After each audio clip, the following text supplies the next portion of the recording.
We go. I'm going live. Hey, I'm live. If you don't know already, my name's Kevin G Nicholson, and I am the host of this YouTube channel, and you are watching Dr. Daydream live. Isn't it wonderful that it's live? And I'm joined here by the Legendary Sparky. Look at that, man. Yeah, take the camera, talk to my people. Talk to your people. Talk to our people.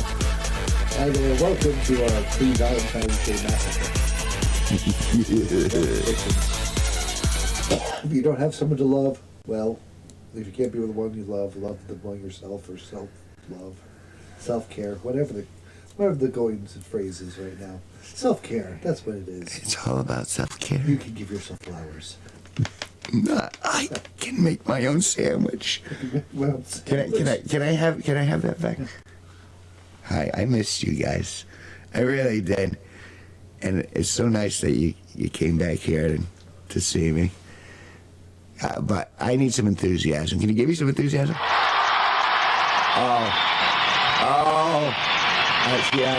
love the cheering. The cheering is really what makes it work for me.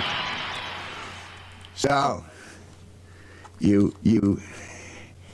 we're all victims here. I'm a victim, Sparky's a victim, we're all victims. And you go, victim of what, Kevin? Of Valentine's Day. This make-believe holiday created to sell chocolate. That's what it's all about.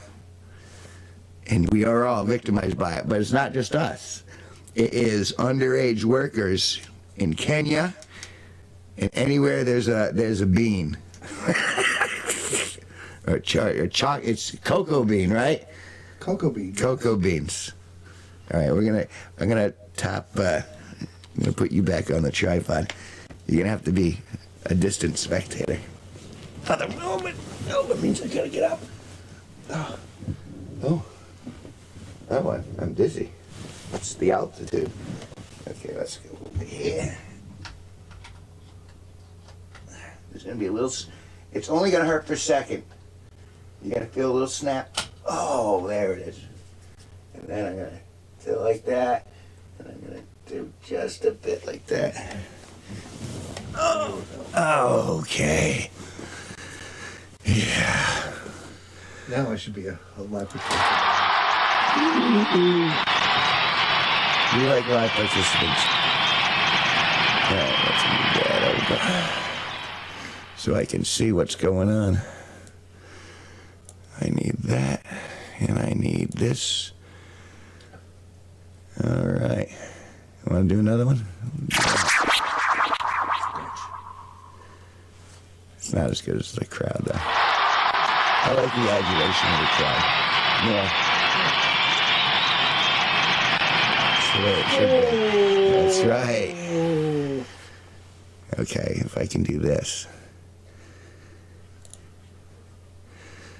So, we're helpless against Valentine's Day. Are you doing anything special for Valentine's Day, Sparky? Not on that day. We had to postpone it because I'll be doing a day gig. But Valentine's Day is traditionally, I get this, the number one dating place for Valentine's used to be going to a comedy club. It used to be going to a comedy club. I don't know what it is right now because the comedy club is funeral homes. That's where I take my dates, to the funeral home.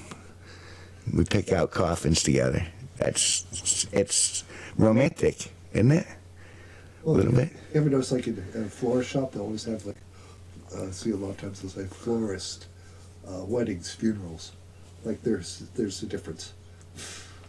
There isn't. There's the death of something. Yeah. Autonomy. At least in the first case, but. So I was going to release an album for Valentine's Day like I did last year. Oh, okay. Because last year I did The Encroaching V. That was my... The Encroaching V. Yes, and it dun, dun, dun, dun, dun. surprisingly did very well. That wasn't the only album. It's funny because now I've released so many. Now I'm looking at how many views, or not views, but streams that I've had total. And it's interesting to see which ones are on the top and which songs are floating up the charts, without me doing anything. Right. Just watching it organically go. I And Crouching V is up there. it really, I want to say it's my second most, Streamed. I want to say. But all right, let's. Alexa. What is Kevin G Nicholson most streamed? Good afternoon, Kevin. From Gizmodo.com. The singer's 2019 hit Blinding Lights has officially become the most streamed song on the music streaming platform Spotify No. as of December 31st, 2022. No, she doesn't know what she's talking about. Alexa, volume 1. She really. All right, let's do Blinding this. Light? Is it the number one? Alexa, what's the net worth of Kevin G Nicholson? So show you how dumb she is. According to an Alexa Answers contributor, estimated net worth is $40 million. 40 million. I'm worth $40 million according to the tube. She's wrong. I do not have $40 million. I don't have $1 million. I don't even have, I have $1,000. Well, I have, that's it. That's what I got. well, I did give you, 8 quarters today. So you That's true. So I have $2. $1,002 now, which is awesome. And I'll use some more for gas money, so we can get through. Oh yeah. So we're sneaking this stream in live because I have to take Mr. Sparky Draconis, the legendary Sparky, back to his place of residence so he can. Back to my native soil, so I can sleep in my coffin. It's he's got. I can't believe he was able to stay here overnight because we didn't have any soil or cat hair, or for you to sleep on. But you obviously didn't incinerate. I just kept awake. That's all I had to do. See, that's how you deal with it. When you're vampire kind like we are, except I don't have to be on land from my home country. All I have to do is lay in my own poop and I'm good. Yeah. Well, I just saw a vampire movie. I don't know what to call it, but it's one of those things that shows up on Tubi. And the vampires actually, they slept in water. So wherever there was a body of water, they could go and submerge and eat there. Sort of like leeches, So they were, wet vampires. Well, because how does the crowd feel about wet vampires? So I thought everyone loves wet vampires. Why? Because they make you wet. That's right, ladies. Valentine's Day. Get yourself a vampire who looks a little moist. My bloody Valentine. Oh, she was deliciously moist. Some people hate. I love having that reaction. Yeah, It's Valentine's Day for me, it reminds me that I'm single. Every year that I'm single, and then if it comes closer when I'm not single, which it's been a long time since I've dated, but then it's just worrying about what you're going to get for the other person. Now you're on a deadline, you know what I mean? Because if you don't do it, well, then you didn't remember me and you didn't care, and that's just all sorts of drama. And they just yeah. Well, the only good thing about Valentine's is it's a holiday in February where it's just such a cold, brutal month. But you know what they've come up with the counterpart of that, March 14th. I don't. What's March 14th? Steak and blowjobs. Steak and blowjobs. Steak and blowjobs day. That's the sort of the figure. The Valentine's for women, then March 14th. Although it's really close to St. Patrick's Day, which means your steak, blowjobs, and getting drunk. You think they'll be celebrating Valentine's Day in Syria? In Syria? Why would they Valentine's Day in Syria? I don't know. It's Saint Valentine's. We forget that he was a little history about Valentine is he I don't know. He's went to sainthood, helping some lovers or something like that. But he signed this before they executed him. Well, yeah. Signed something from from Valentine's, and that's how we came up with the idea of concept, which of course was, like again, made up holiday type of thing. Yeah. So they decided like, Saint Valentine sacrificed himself for love, and we can have a Lover's Day and make it Saint Valentine's Day, and it was greeting card companies. It was even before the chocolate companies. It was the greeting card companies that came up with the idea. It's the same thing like Father's Day or Grandparents' Day, or I'm sure. But now we have awareness days for everything. Like I have a gaseous underpants awareness day, and that comes up in about 10 minutes. No, everything is like, okay, we got this History Month, Women's, celebrate. How many celebration of the women are we going to get in 1 year, folks? I think the one isn't good enough. Don't they have a Women's Month, National Women's Recognition Month? Oh. I'm trying to think. Yeah, there's so many, you can't keep track anymore. This is Black History Month. So. We're in Black History Month? Yeah. I thought that was... February. February is Black History Month. And then we have Latin celebration, which is weird because they have a different calendar. So it starts in the middle of October and goes to the middle of November. I don't know. I'm confused. I'm very confused. Like, but not everyone has our same calendar. Like the Chinese, I forget the year in China, but it's like 3,000 something.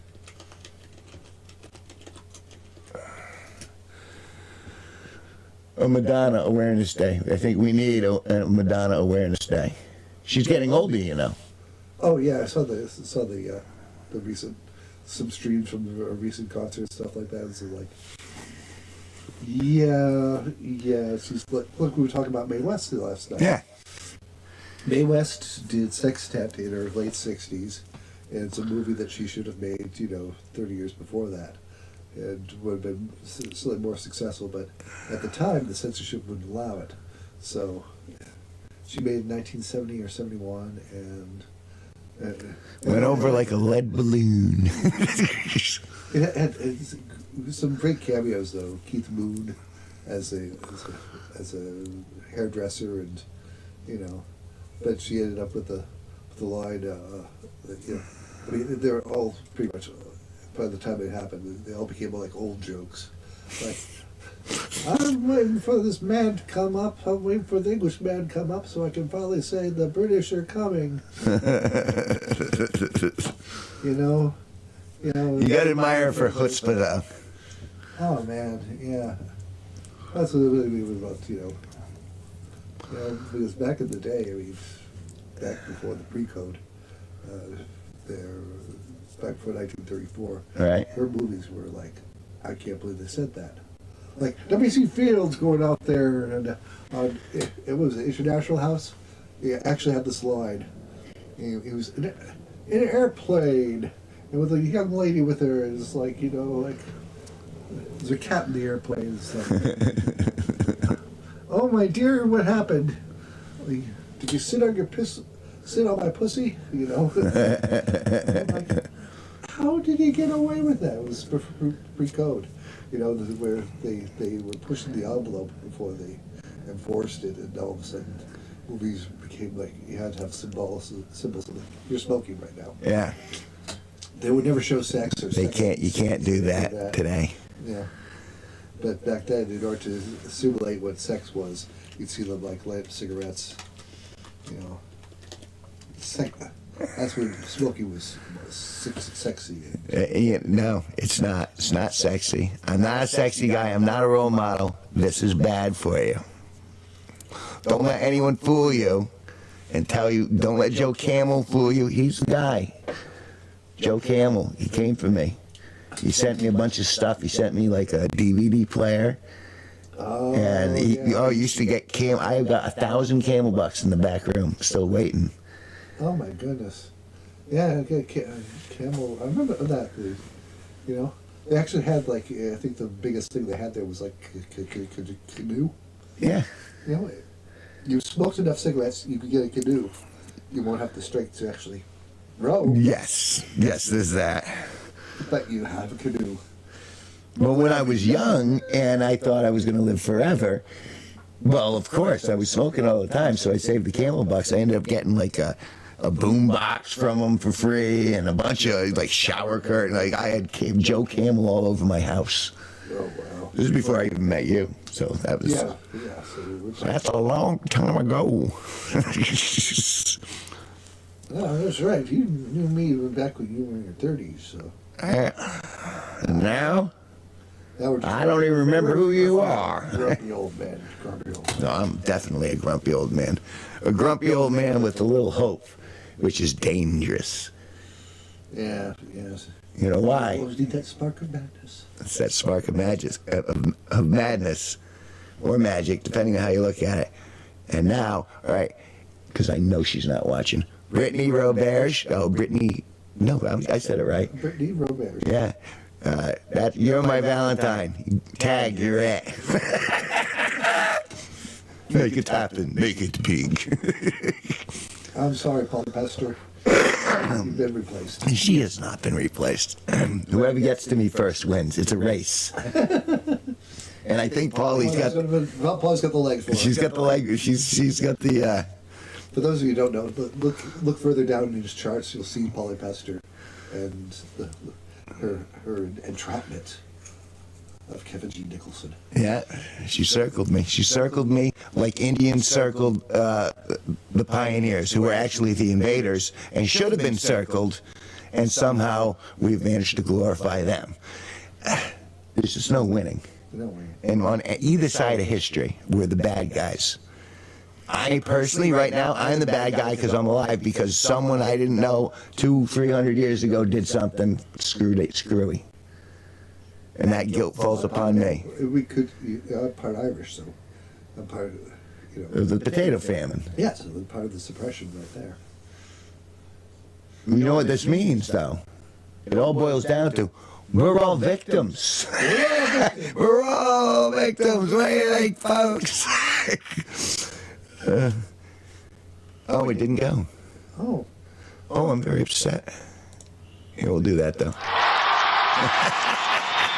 That's really crazy.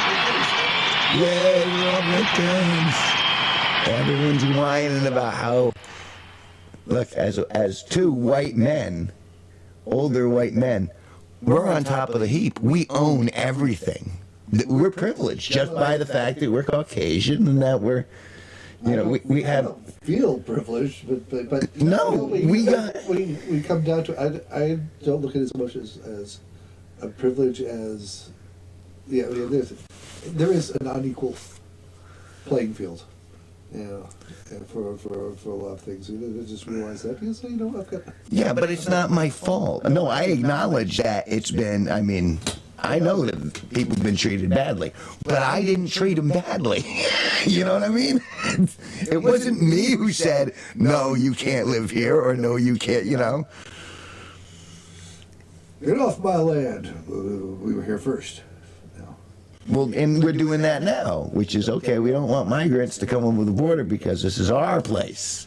You know what I mean? And I get it because, let's say, like, you decided just to move in.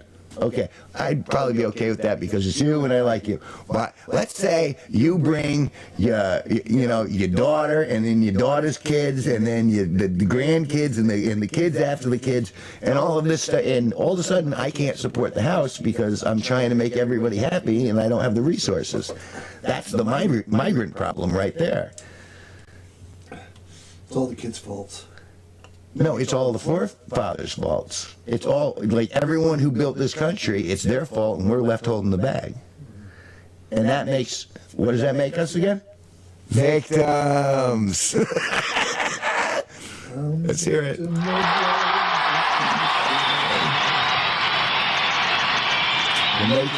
doing the best we can in the society that's in front of us.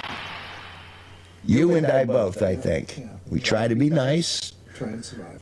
And try not to fuck anyone else over while we're doing it. Keep our head above water. Sorry. Get away where you can. I didn't mean to use the F word. I've just been. I'm sure people do it all the time, but sometimes they beep it and sometimes they don't. It's like, let's see if I got the little. Is that it? No, that's the. This is this one. So if I want to say, well, then that's okay because I bleeped it. Yeah, like you can bleep. Well, it's like what was it? Jimmy Kimmel's thing where he bleeps out words on purpose to make it sound dirty. Yeah. Yeah. I'd just like to,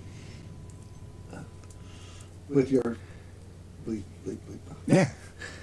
And that's just, it's to make it appear more shocking than it actually is. My goodness. We get bleeped out.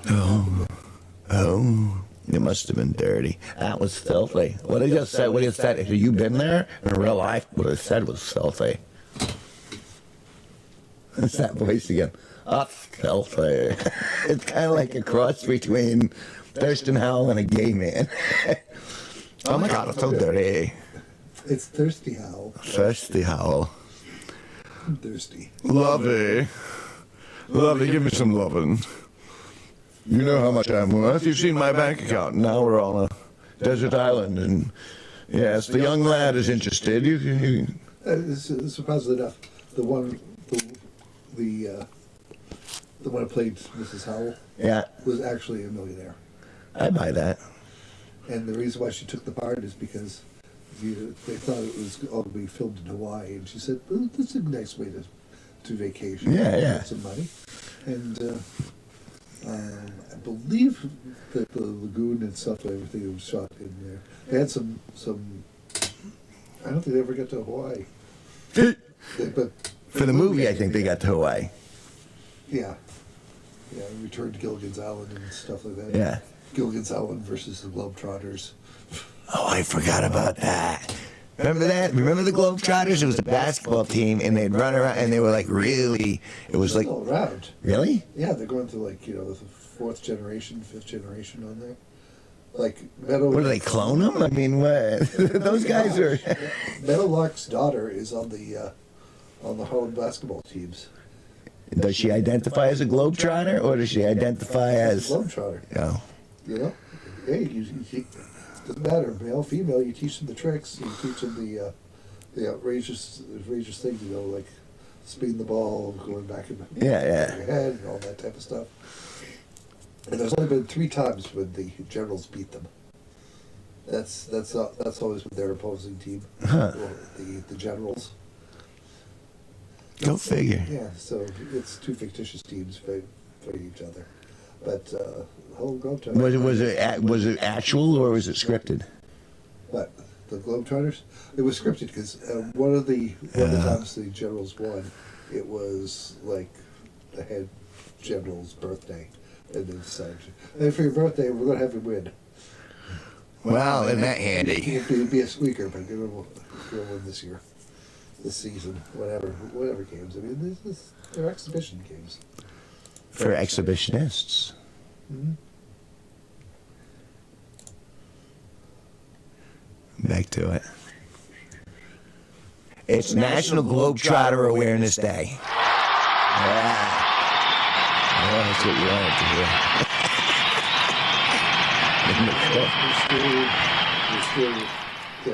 They're of the popularity. Like in the 70s, they had their own cartoon. Right, I remember that. I loved the Globetrotters, and I hated basketball, which was the funny, the switch. It was just like, because there was enough comedy there, I was like, oh, these guys are funny. They're doing neat stuff. It's not just all squeak, squeak, squeak, squeak, squeak, and running from one side of the court to the other, which is basketball. Squeak, squeak, squeak, squeak, squeak, squeak. Yeah. Squeak, squeak, squeak, squeak, squeak, squeak. And it was different when, like, you had Danny Ainge and, Larry Bird and, you were playing for regional. These were like the local boys you were rooting for. But now no one's a local boy anymore. Now it's all. Yeah, I was saying, like, so much else has changed. And again, I don't follow basketball. I I follow football somewhat because of my father Oh, and my brother. My brother was coaching football, and he actually made a living off of that for a while. hey, His biggest team was the Coast Guard Academy. He was defensive coordinator for the Coast Guard Academy. And he actually showed us one of his games. They played Japan, which was kind of cool because these are Americans, Right. The Japanese. so you got the Oompa Loompas versus the Giants. Oh yeah, they were completely wiped out. But it was so cute because when the huddle, the Japanese people would at the end of the huddle would simultaneously jump up and yell, "Hey!" and then run back on the field. You know, They're so cute. it was so adorable. And because it was the American team playing the Japanese team, it actually made like their national television stations. They're covered national coverage. That's right, patriotism. We're going to defend this land we stole. Well, that's the thing about Japan is MacArthur get in there and Americanized a lot of Japanese stuff, and that's. Well, that's because a lot of that had to do with World War II, though, right? Well, I mean, it didn't have to do with World War II because when we came in there, we gave them baseball, which again, you have a lot of great Japanese baseball players coming to the United States. yeah, that's right. I forgot that's big over there. But I mean, the whole point of Japan's economy rebounding as well as it did was because they couldn't have military, right? Well, that's part of it, but it's also the fact that MacArthur sent over I forget what he calls it, not a futurist, but it was someone who looked at Japan and talked to their companies and stuff like that, Yeah. and I was thinking long term. I mean, do you remember that scene in Back to the Future where they went back and Never seen Back to the Future, but go on. I was saying, are you American? We don't talk about that on the live stream because Yeah. Daria and I will be uncovered, and then we have to go back.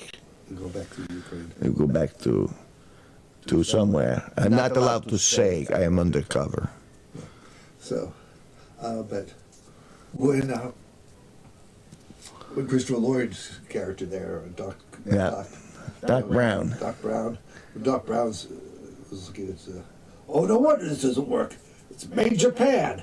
And that was back in the 50s and 60s. Yeah. The Japanese stuff was crap. I mean, the Sony stuff, we used to make fun of the Sony stuff in the 60s, and now it's like, oh, you got a Sony now. For those who don't know, I have a Sony Trinitron, Sony Trinitron TV right behind that camera, Yeah. and it still works to this day. And the picture is amazingly clear. And this is the thing about they took a lot of companies and said, we've got to improve the quality, and Japan has, where America is so concerned about the next quarter, we're going to go up in the next quarter. Right. Next quarter. Japan has got like futuristic things like looking at 100 years from now, about how the company's going to grow and how it's going to diversify and things like that. Same thing with China.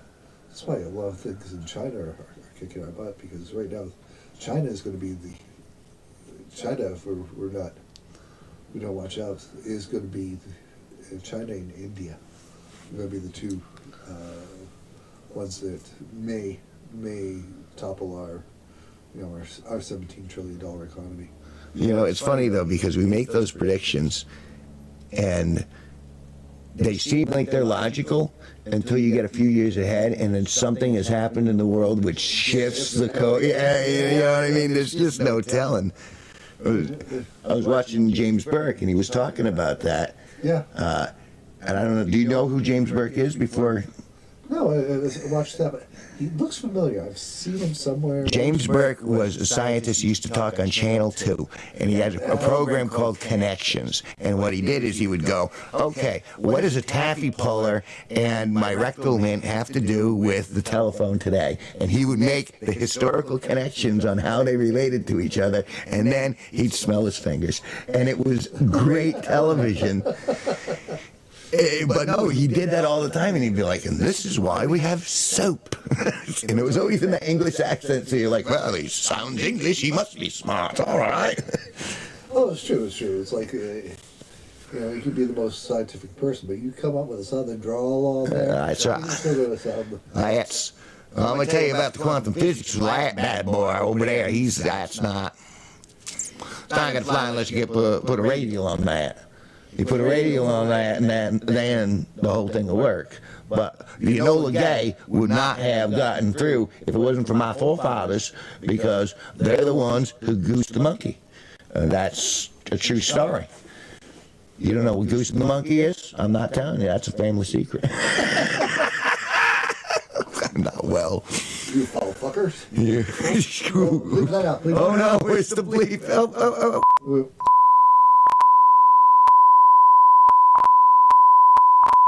Okay. He loved it. He loved me. You too. He loved me. Good. I'm gonna get some laugh tracks on here though, because that'll be, you know.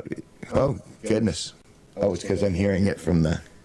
I'm hearing the beep from the delay. Beep delay. We're just censoring ourselves all over the place. If you have a second computer or a cell phone or anything like that, put this stream on and then put it on loop. So you don't miss a single utterance of the crowd going wild. So aside from Valentine's Day, we got nothing, and I'm not releasing the album because I'm not going to have it done in time. Well, we have, well, actually, Lincoln's birthday is February 12th. I used to know that. We used to have that day off. Do you know that? Yeah. I remember having that day off in school. Yeah. But now, Lincoln's a war criminal because he wanted to free all the slaves. It's amazing how it's gone full circle, and now they're going to topple everyone's... No one's... They combined him and Washington to make it President's Day. You know, so it's a... You know, Washington owns slaves, but they're not taking down the Washington Monument, are they? Let's see him topple that sucker down. Like in Mars Attacks. Oh, Mars Attacks. If you've never seen that campy movie, oh, there are just moments where you just love it. It's where the alien ship topples over the Washington Monument, but it's going in the wrong direction because what they're trying to do is kill a pack of Cub Scout troops. And so they move it back and they move it so it crushes the kids. Oh, that's right. It wobbled back and forth. Great movie. Great film. That's back when Michael J. Fox was big Yeah, and not shaking. Yeah. Ooh. Poor Michael. I mean, Poor Michael. He's been rich. Yeah, he's had the shakes, but he's been doing all right. He made it a long way. And he was on that show for a while. So what, Spin City, right? that's when he came out with Parkinson's. But he was this. There's very few things that I'll look at like in Hollywood times that I look and say like it was quite a moment. It was one of the late night talk shows that no longer exists. I think it was. Arsenio Hall. That doesn't exist anymore. That doesn't exist anymore. But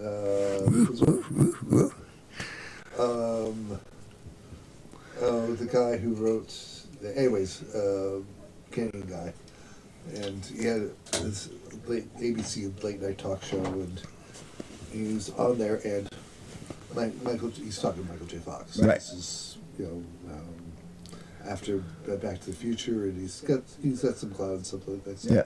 And they're talking about who his favorite actor was, and he says James Cagney, and so All right. so we've got a surprise for you, and They brought out James Cagney. James Cagney was basically dying on Martha's Vineyard, but he sent a videotape with him. And Michael J. Fox is just blown away and said, like, keep doing it, kid. And then they had the personal secretary on the phone of James Cagney and said, like, and James Cagney requested if they ever made a biopic about him, he wanted Michael J. Fox to play James Cagney. Okay. And you just watch Michael J. Fox, like, this mind blown. I mean, you can imagine your idol come up to you and say, like, you know what? I'd like you to play me, yeah. Play me a movie. And it's just like, and it's because Michael J. Fox did the same thing. It's like the difference between, like an actor, like, you can't do you can't do an impersonation of Daniel Day-Lewis because he absorbs himself into the character and stuff like that. Okay. But like Jack Nicholson is pretty much No idea who that is. Never heard of him, not once. Jack Nicholson is pretty much Jack Nicholson in every film he does. There's variations of it. You always see Jack Nicholson coming through on that.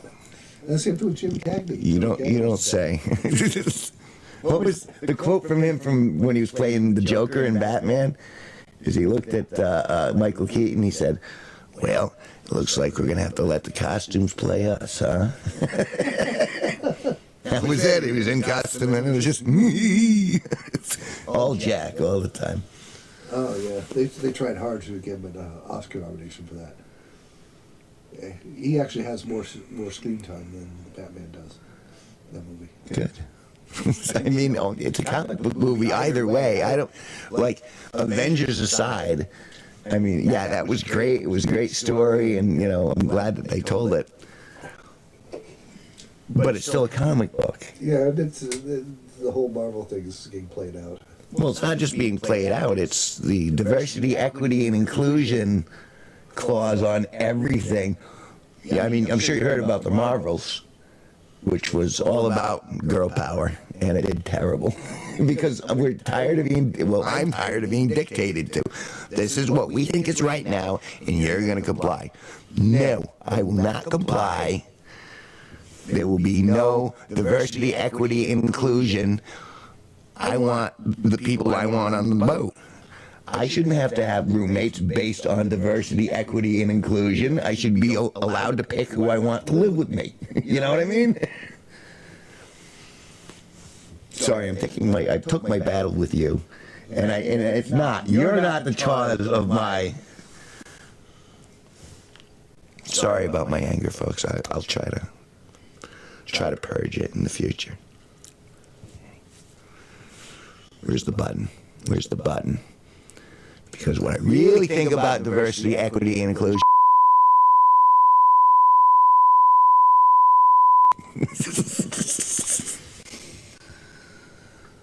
Good idea. But again, it comes down to the psychology of the devouring mother. If you protect everyone, and if you're going to go that far, then you essentially micromanage society around you. And that can't be done because there's too much flux. There's too much ebb and flow. See, now he got me upset. Why? No, we can't talk anymore. We can't talk about Marvels anymore. No. No. Let's have an awkward moment of silence. Just. Yep. What about DC? Oh, well, DC. We can talk about that. Did you ever watch Craig Ferguson when he had the talk show? Oh God, Craig Ferguson! He's funny. He was amazing flirt. Oh yeah. He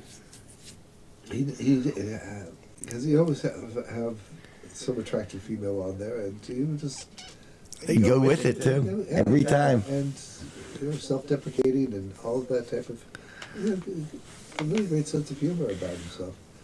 And I don't know, it was just show what it did. And now there's no talk show after 12 o'clock. They've got After Midnight, which is basically At Midnight, the old show from the Comedy Central. Okay. Revamped right now. All right. So it's a game show. Game show after Stephen Colbert now. Yeah.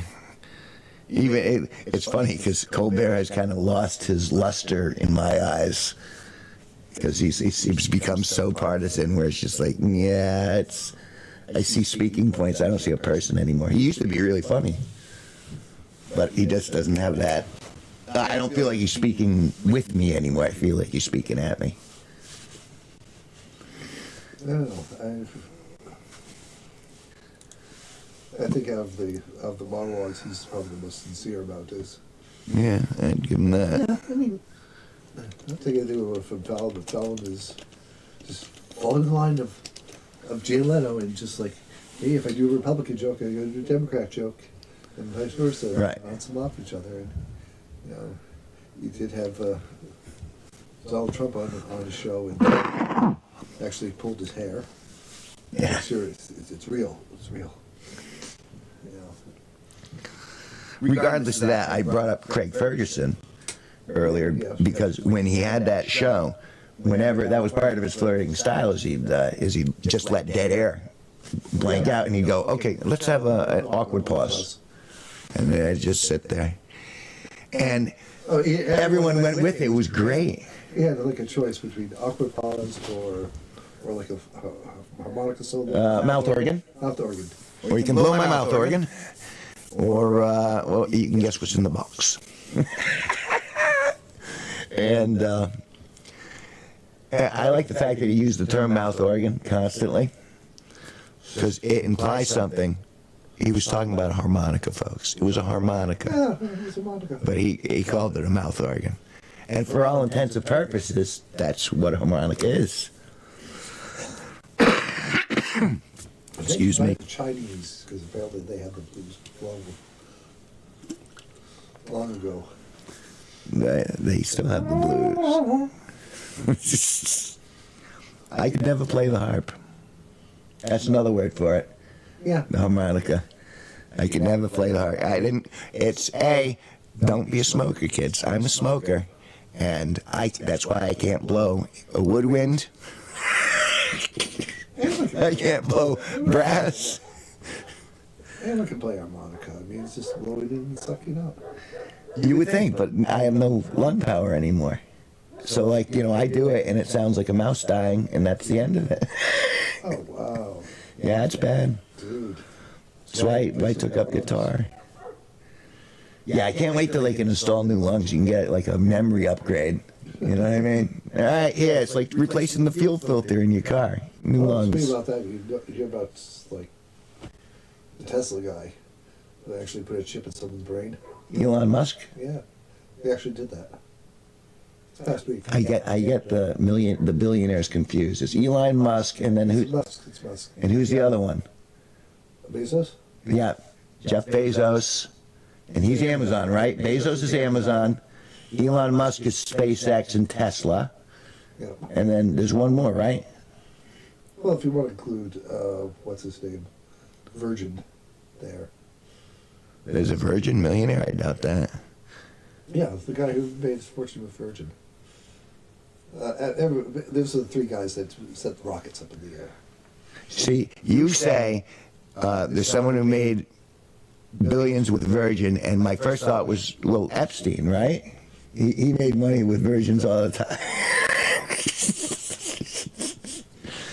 No, He's dead. You got your justice, all right? Let it go. Let it go.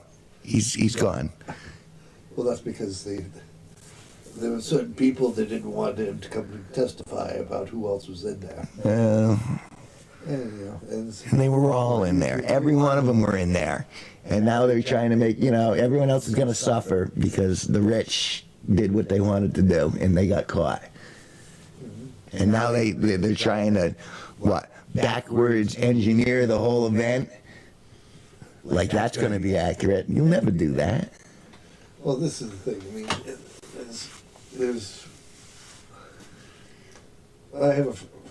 I know a woman who used to run a brothel in New York. Okay.